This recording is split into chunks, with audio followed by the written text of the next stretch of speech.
બનાસકાંઠા જિલ્લાના સરહદી વિસ્તારમાં કેનાલમાં ગાબડું પડ્યું છે।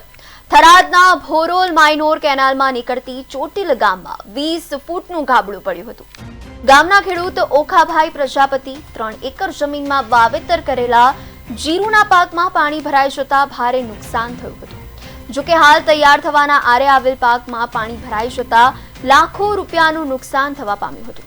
ખેડૂતોએ જણાવ્યું હતું કે કેનાલમાં તિરાડ પડી હતી, જેને કારણે કેનાલ ફાટી હતી।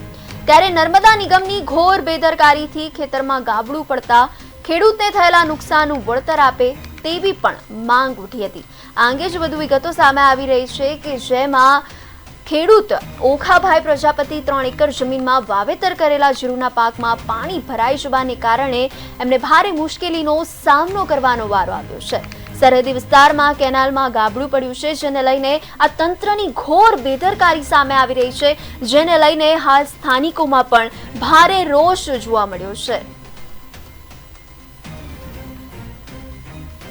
તંત્ર આ અંગે ક્યારે વધુ કાર્યવાહી કરે અને આ કાર્યવાહી કેમ કરવામાં આવી નથી રહી તે અંગે પણ અનેક સવાલો ઉઠી રહ્યા છે, જેને લઈને હાલ સ્થાનિકોમાં પણ ઉગ્ર રોષનો માહોલ જોવા મળી રહ્યો છે। આ સરહદી વિસ્તારમાં કેનાલમાં ગાબડું પડવાને લઈને આ પ્રજાપતિ 3 એકર જમીનના વાવેતર કરેલા જીરુના પાકમાં પાણી જવાને કારણે લાખોનું નુકસાન થયું છે, જેને લઈને હાલ એમનામાં પણ મુશ્કેલીનો વારો આવ્યો છે। હાલ સ્થાનિક લોકોમાં પણ ભારે રોષનો માહોલ જોવા મળી રહ્યો છે। તંત્રની ઘોર બેદરકારી પણ સામે આવી રહી છે।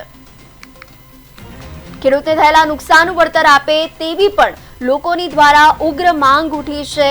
આ ઉપરાંત ગાબડું પડવાને કારણે ભોરોલ માઇનોર કેનાલમાં નીકળતી ચોટીલ ગામમાં 20 ફૂટનું ગાબડું પડ્યું હતું, જેમાં જીરુના પાકમાં પાણી ભરાઈ જતા ભારે નુકસાન થયું હતું। જોકે હાલ તૈયાર થવાના આરે જ હતો પાક અને પાકમાં પાણી ભરાઈ જતા લાખો રૂપિયાનું નુકસાન થયું છે, જેને લઈને ખેડૂતોમાં પણ ખાસ કરીને ખૂબ જ રોષનો માહોલ જોવા મળી રહ્યો